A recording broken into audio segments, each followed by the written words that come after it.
Nuclear fission is no joke. It's used to power civilizations, progress humanity's science, and even assisted in sending monkeys into the stars. But that is cringe. Because the proper use for nuclear fission is absolute, total annihilation. And today, we're going to be attempting to achieve nuclear fission in Rimworld by synthesizing its infinite source of YouTuber content. Oh, shit! Alright! But not just any rats, my friends. Oh no, these are Boomrats. The peak of rat-based evolution exclusive to, well, a lot of game universes actually, but especially Rimworld, as this type of evolution has even expanded to the antelope species. Oh, he's so cute. Look at this little fellow.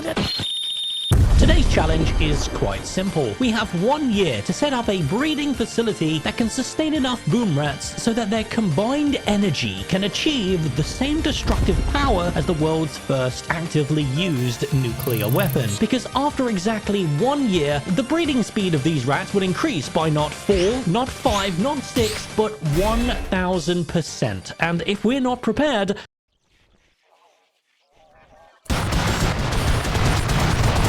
our entire operation will detonate, and there's no way to stop it. Who will take on this gargantuan task today, I hear you ask? Well, the only group of people capable of such a feat. Absolute homosexual giga-chads with a deep hatred for all things primitive. But not just any giga-chads. These guys have landed specifically on a planet populated by anthropomorphic tribesmen. Can our team of giga-chad scientists achieve nuclear fission, or will they succumb to the demands of the growing Boomrat horde? Welcome to the story of Boomtown and how this small band of colonists devised the perfect nuclear solution.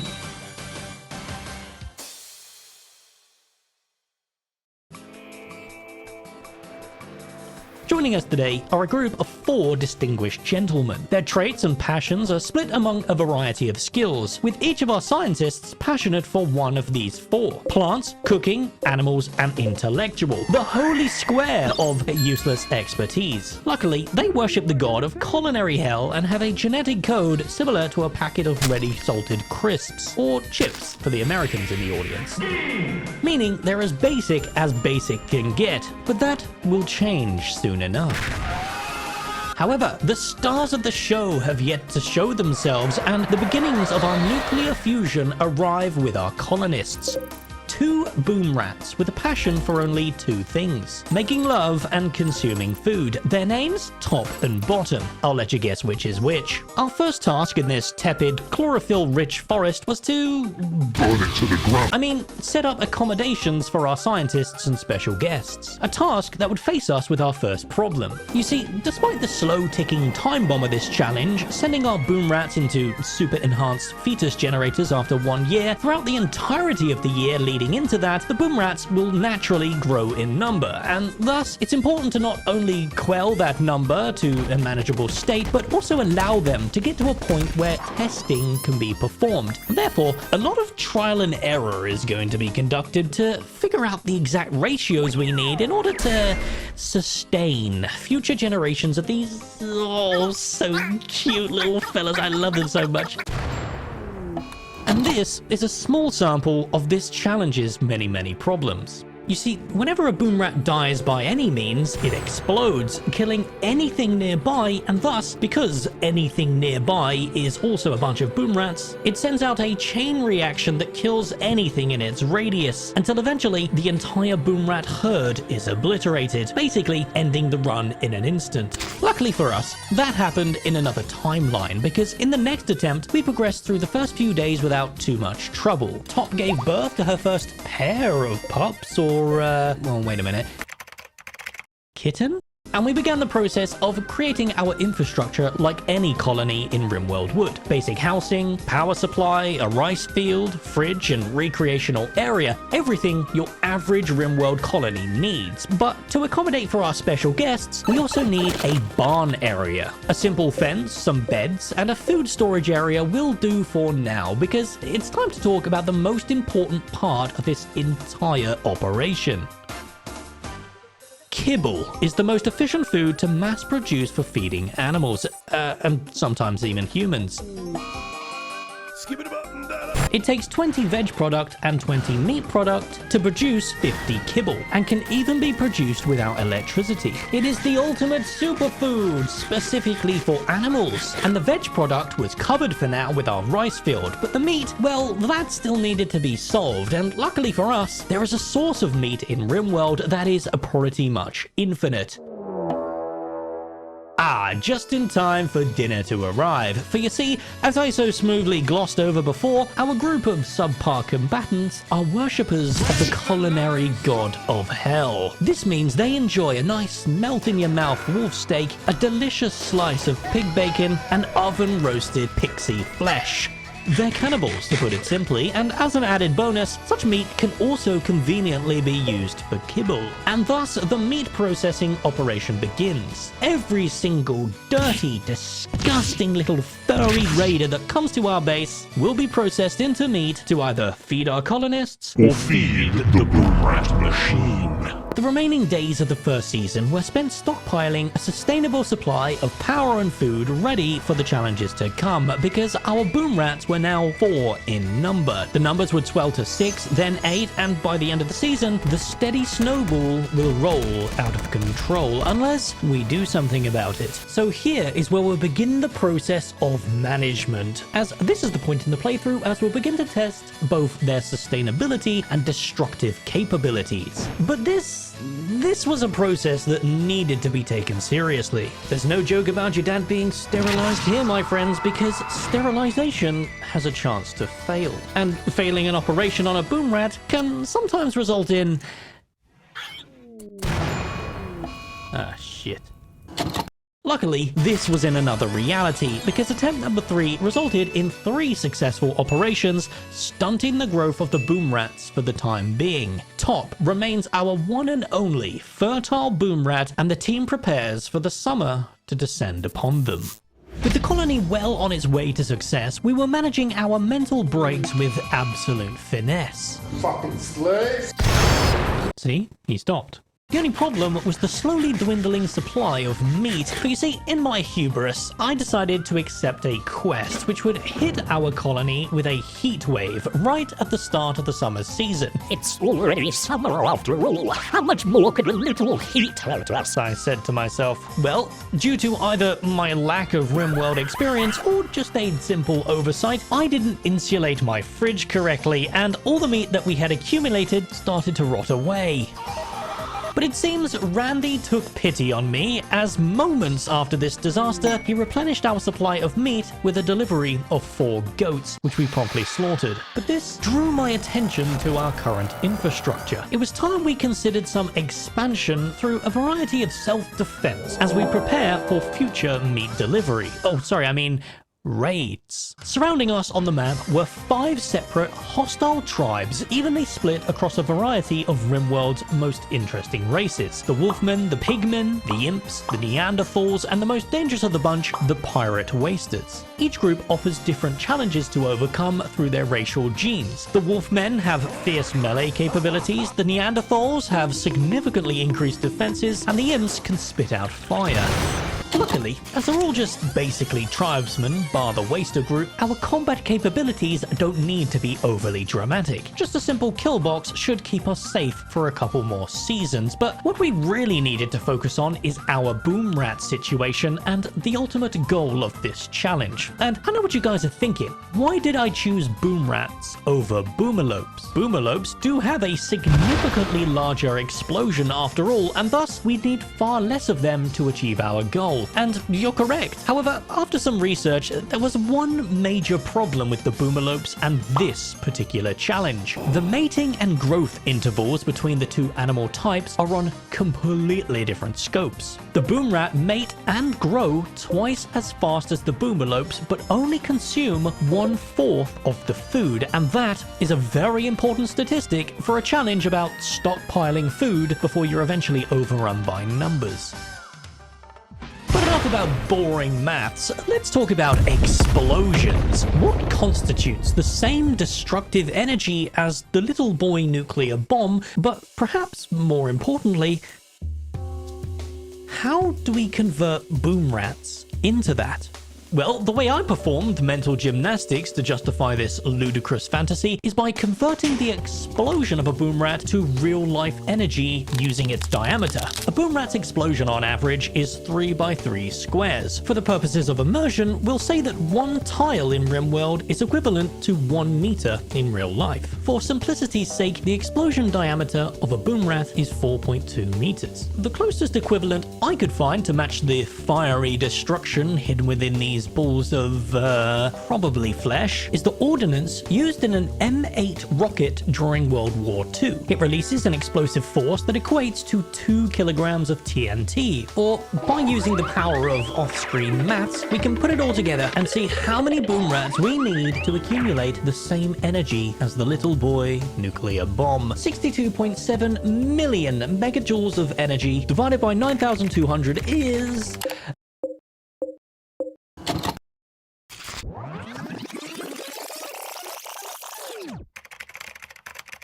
The W-54 is a nuclear warhead fired from a rifle at a maximum range of 2.5 miles. It has a destructive force of up to 20 tons of TNT, or 83 million kilojoules of energy. So, by using the power of off-screen maths, we need almost exactly 9,000 Boomrats to achieve this energy. But wait right there, my friends. We've already seen what 2,000 entities in Rimworld looks like, so breeding up to 9,000 from scratch is likely going to result in an aneurysm, if it's even possible in the first place. So I'll strike you guys a deal. We stick to the W-54 nuclear bomb, but I'll mod the Boomerlope's larger explosion on to the Boomrats, making them harder to handle, but will also allow us to actually reach our goal. And using everyone's favorite source of information, a video game's unofficial wiki, a Boomerlope's explosive energy is worth 10 times that of a Boomrat. Meaning, to match the energy of the W-54 nuke, we only need 10% of the previously stated Boomrats. Pretty doable.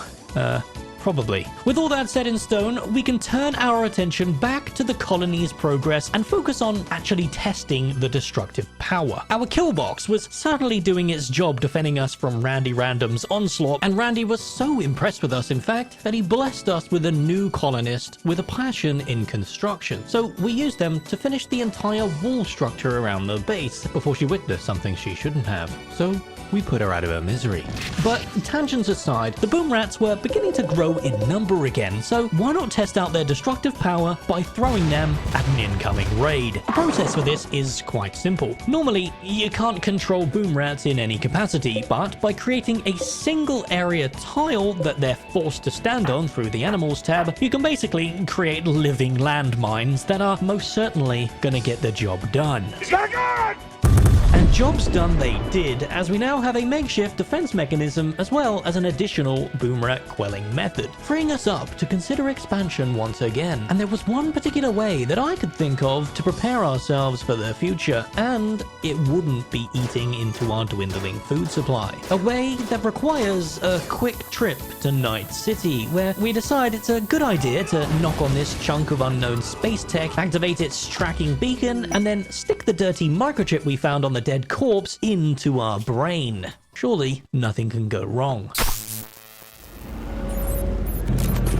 Wake the fuck up, baseliner.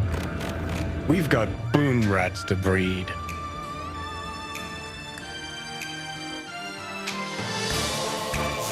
With our goal now crystal clear as a Japanese public toilet, it was time to think about future-proofing the maintenance. Micromanaging 900 animals with a group of 4 sexually charged homosexuals might not sound like a big deal, but let me assure you, with the new volatile concoction brewing inside their little flesh sacks, a single death will be completely unsalvageable. There were still 2 important problems in our foreseeable future. One involving the sustainability of food, and the other involving certain medical needs. Luckily, both of these issues are solved with our new technology, so whilst we're slowly upgrading to the cyber age, now would be a great time to elaborate on our long-term plan for food, specifically kibble for the upcoming 900 Boomrats that we need to feed. You see, Boomrats consume 0.22 nutrient per day, and I know what you're thinking. What the f does that mean? Yeah, I had the same thought. Surely this doesn't mean that they just consume 1/5 of a piece of kibble per day? So I did some testing. Turns out all food in the game has a nutritional value of 0.05. The food that matters for us and this challenge is kibble, and thus a Boomrat on an empty stomach will consume 4 kibble per day. But allow me to explain why kibble is so efficient. You see, by creating kibble, you're converting 2.00's worth of nutrition into 2.5. But wait! There's more! Because kibble can be made using hay instead of corn, rice, or potatoes, meaning we're able to keep up with the meat that we've obtained from hunting, entity, and human butchery. What all this essentially means is that our Boomrats will consume up to 3,600 kibble per day until we're ready to detonate them, with an additional 2 days without any food before they collapse from malnutrition, taking the entire herd with them. Something that's happened many, many times during this challenge.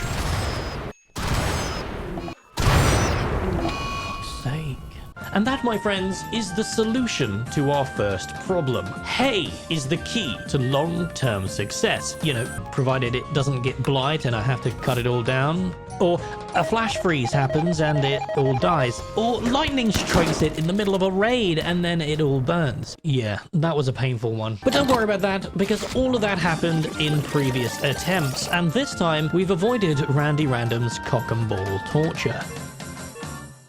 With our robots up and running, it was time to begin step 2 of this cybernetic expansion and reveal the second major problem: taming an illness. Eventually, these Boomrats will get sick, and with so many of them, when Randy Random spreads some mild illness among them, it's basically the equivalent of the bubonic plague. So allow me to introduce Medibots, the perfect solution to all things medical. And just for the purposes of this challenge, I've modded the bots to also perform animal-related tasks. However, obtaining Medibots isn't just a simple process of building them. Oh no, my friends. I would not give myself such power so easily. Therefore, in order to obtain the technology level for them, we need to fight and destroy the first and second biotech boss. And thus, with our time running out, we immediately begin that process, gathering our small group of Militors and summoning the Diablos in all its fiery glory.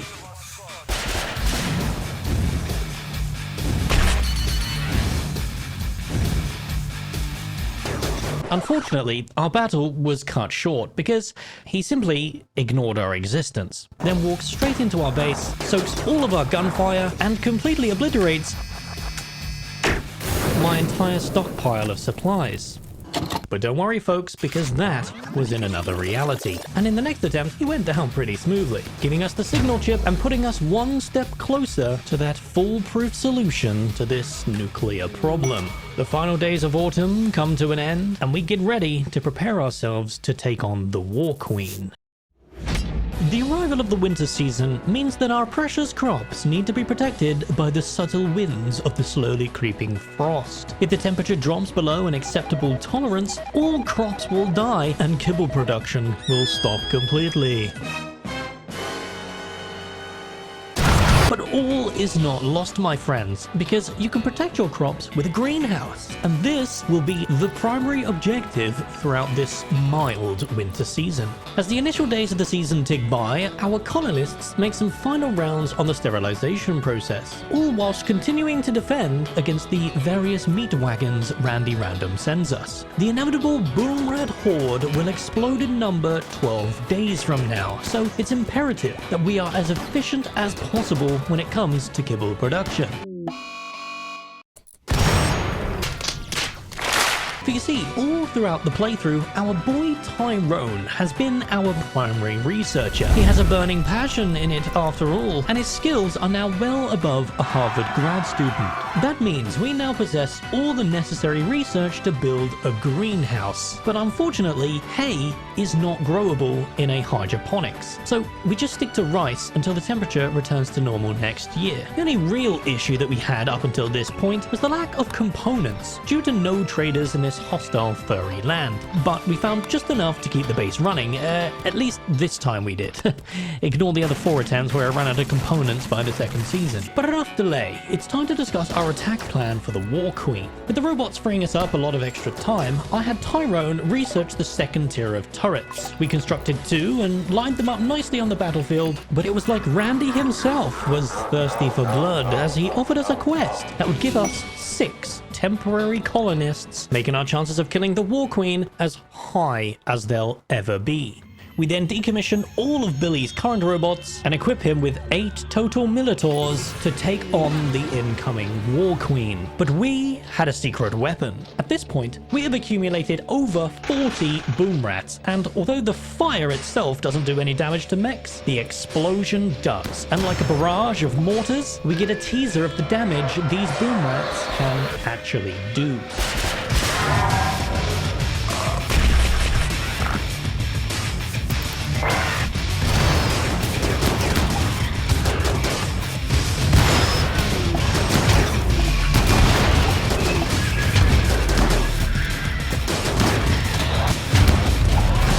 It was certainly bloody on both ends, but the utilization of our Boomrats ended up being a bit overkill, I think.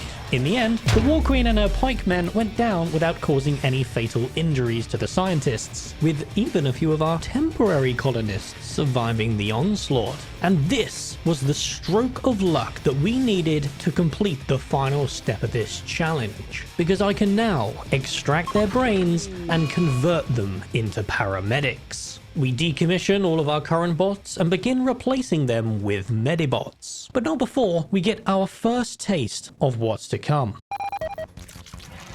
Oh, fuck. We were on the final stretch at last, and already the 1000% birth rate was kicking in, so I'll quickly explain what's happening here. You see, Boomrats have a chance to give birth to 1 to 3 babies, and what I've done is modify the number so it's 10 to 30 instead. Initially, we'll have about 6 days of normality to deal with, which gives us enough time to craft 4 Medibots. From my tests and previous runs, it basically goes 20 Boomrats to 200 Boomrats to a nuclear reactor detonation. And there's no real way to actually stop it because attempting to sterilize them still has a chance to fail and blowing up the entire run. So I'm not risking it this time, which is why we have the Medibots taming and feeding any Boomrats who may have collapsed from malnutrition instead. Whew. Okay, so with the facility that we're housing them in now upgraded to accommodate for the incoming Vermintide, the first few days of this operation went pretty smoothly. Randy was nowhere to be seen, likely drooling over the thought that I've just wasted another 12 hours of my life.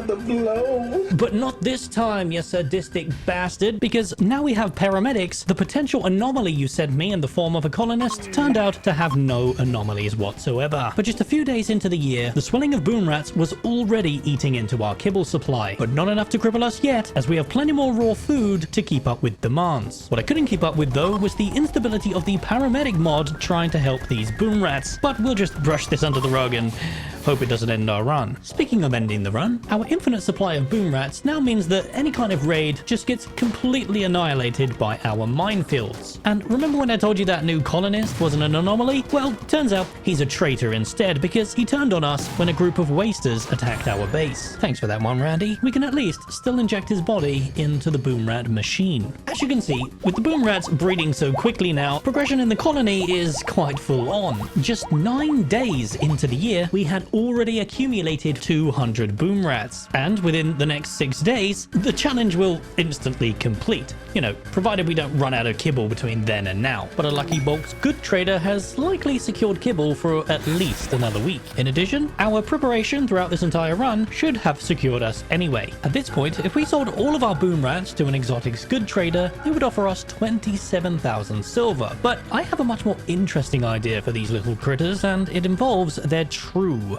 destructive power. We need to test these bad boys and see if they really are as powerful as a nuclear bomb, and as the final rats are born, we take a moment to reflect back on our journey. We started with just 2 boom rats, and over the course of just over a year and a half, we bred and sustained over 2,000. Top and bottom remain in the colony, but like all tragic stories, the ending is bittersweet as Bottom suffers a sudden heart attack and spends the rest of his days isolated from his wife and family until finally succumbing to the pain. There was only one way to sign this off, so in the honor of Bottom, the father of this unfathomable horde of boom rats, we prepare them all for launch.